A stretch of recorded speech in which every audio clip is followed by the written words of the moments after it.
Hi, everyone, and welcome back to the Proteus Leader Show. My guest today is Helle Bank Jørgensen, an internationally recognized expert in governance and sustainable business with over 30 years of experience turning environmental, social, and governance risks into opportunities. Helle is the CEO and founder of Competent Boards, a global organization that provides leading certification and training in sustainability, climate, and ESG for board members and executives worldwide. She's also the author of Stewards of the Future, a guide for competent boards, where she explores the essential role of governance in navigating sustainability. Helle, it's an honor to have you with us today. Thank you for inviting me. It's an honor to be here. And can I say thank you for being a Competent Boards alum? Yes, this is how I got to know you, Helle. And I really want this to be known by the entire world because it helped me on a daily basis in my board member role. Now, let's jump in on this very important climate subject. With the recent terrifying events in Valencia, Spain, many of us have a sense of urgency to take action on climate. Can you explain further about the emergency around climate change from your perspective? Oh, yes, I think you said it, and open up most news stations around the world, and you'll hear that climate change is rapidly changing the nature of business, but also our lives and livelihoods. Talk to your friends, and most of us have someone who is directly or indirectly impacted. I think, unfortunately, many businesses and their board directors are not fully ready for all the invoices that Mother Nature is sending us. Another emergency is that their boards needs to be trained and fast. Because let's face it, as you say, climate change is no longer a distant threat.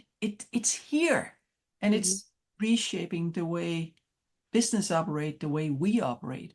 And we need board leaders who can both navigate and dare I say, capitalize on this complex landscape.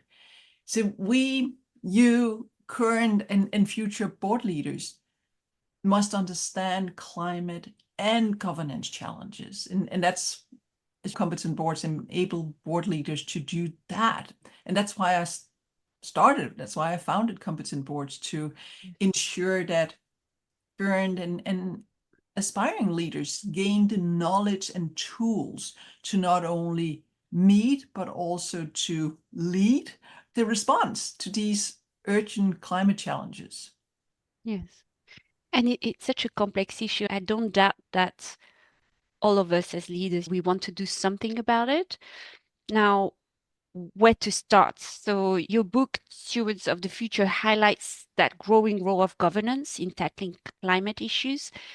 What do you hope executives and board members take away from that book in terms of priorities and actions?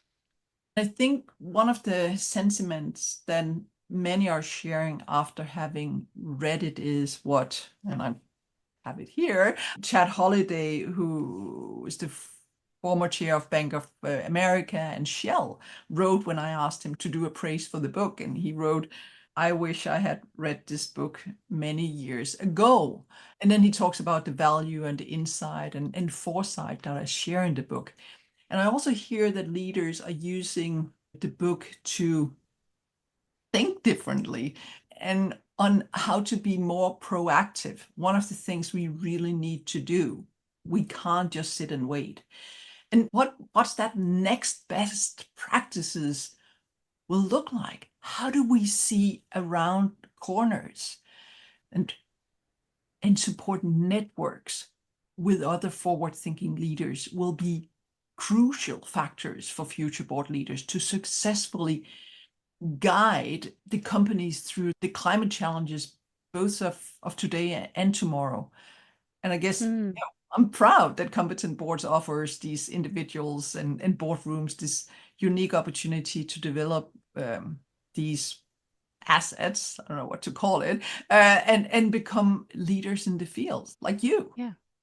Thank you. So what I'm hearing is really step number one is at the individual level, leaders need to educate themselves, right? And understand, what are those complexities and how to address it in the particular situation. Second is looking at the frameworks and how to integrate that within the operational mechanisms of the company.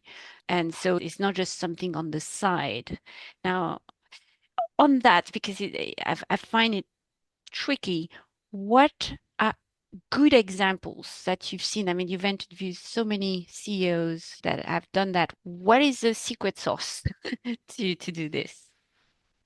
I think the number one is that we as leaders, we as board members, we as human beings, we have to approach climate change and climate imperatives not as separate from everything else, not as separate from the business strategy, not as separate from governance, not as separate from our life, but integral to our long-term success, and dare I say, also to our short-term success. We need to have the insight, we need to have the foresight to make informed decisions. And you have heard me say that many times. How can you make informed decisions if you're not informed? And to me, it's important that it's not a theory, but that we equip leaders, and that's hopefully what we do at competent boards, equip leaders with the practical knowledge to integrate sustainability, climate thinking into the business strategies, to see the risk, to see the opportunities in time to react. I see now those leaders, those board members are being highly sought after, and that the value that they bring to the companies. You might know that we did this survey, and 55% of alumni go on to secure a board seat or become a committee chair, because many of them are board members when they join us. 98% of the alumni say that they're better equipped for the more intense demands of board position. And 96% feel that they are more confident when communicating with both other leaders, fellow board members, and stakeholders. That is what distinguishes forward-thinking board members from the rest. This is not about teaching theory. It's about building a powerful ecosystem of leaders who are actually shaping the future. So when alumni, you connect with other alumni in the nearly 60 countries we operate in now, it creates value for the individual, it creates value for the companies they serve, and it creates value for the society. That's my hope, and I see it's happening. People like you and many of the others, over 1,000 board directors and leaders, that's part of the Competent Boards Alumni Network, and all those that have read the book, Stewards of the Future. For sure, we support each other, and it's great to have that support network we can reach out to, ask questions, because even as we're educating ourselves, the more I learn, the more I realize how much I need to learn, and it's never ending, right? And it's a ever evolving landscape. I wonder if you can talk a bit more about those leadership skills and additional skills that leader really need on top of the knowledge that competent board provides them with. But what are those core skills we need to think about to make informed decisions on climate? You need to be curious. Mm. You need to have that, I want to understand this. You also need to have the confidence to actually look at it and say, yes, I will go into the boardroom and have a discussion about this. And what I often see is that when people have heard some of the faculty, some of the leaders that we bring in to discuss with other leaders, their opinion, when they heard from their fellow, it's very much peer-to-peer, right? And fellow other people in the room, you start to get that understanding, you can bring that up. You also need to have the conscious of actually asking yourself, what is the purpose of this company? What is the purpose of the board? What's the purpose of why I serve at this board? You need to ask yourself, are we part of the solution? Are we part of the problem? And that goes to that purpose. I believe that you as a director should leave the company better than you found it. But that's not only in terms of better share price. You need to leave the company and stakeholders better than you found. There's a indigenous principle called the 7 generation principle. The action you take today, what impact will that have 7 generations from now? Wow. And if we start to think about that, right? I also say from time to time, when you sit around the boardroom table, have a chair where you say, oh, that is Mother Nature. Have a chair where you say, that is a young person. And then ask that young person, ask Mother Nature, what do you think about the decision we're about to make? So look at that and then look 5, 10 years ahead. 3, what is it that the generation that will be sitting in front of us when we come and say, hey, we would like to borrow money for our company, we would like to have insurance. And there are other people that's sitting in front of us and saying, what have you done on this and this? Why should I invest in your company? Why should I insure your company? This perspective is so helpful, Helle, because I think it pushes us to think beyond the quarter, beyond the next 3 years, but actually the 7th generation. It's really our children, our grandchildren. And I really, for me, what you said resonate when you think about curiosity, to always be willing to learn, to be humble enough to know when you don't know. That confidence, I've experienced it recently where just making sure it's on the agenda, even before you speak up, but checking the upcoming agenda. When do we have climate on the agenda? And I'm the chair, as a chair of audit and risk committee, I can push for those agenda items to be there. I can invite experts. I can play a part. And then when the subject is being tackled, to your point, to have an opinion and to prepare for those board meetings, I think is also very important to think about Mother Nature in our preparation. What would she say about this? Exactly. And what invoices, directly or indirectly, have we already received, right? Actually, in my next book, The Future Boardroom, I'm writing about the 10 C's of the boardroom that we need to have in the leaders of today and tomorrow. So we can talk about that when that book is out. Absolutely. That's a nice teaser. When I used to be in movie, you always put the little teaser. That's wonderful. Now, at the Proteus Leader Show, we love to leave our listeners with some action steps. And so what practical steps you think leaders can take from today about climate to make a genuine impact on the world? As I said, get started. Ask yourself, what are the products that we have today? Are they part of the solution? Are they part of the problem?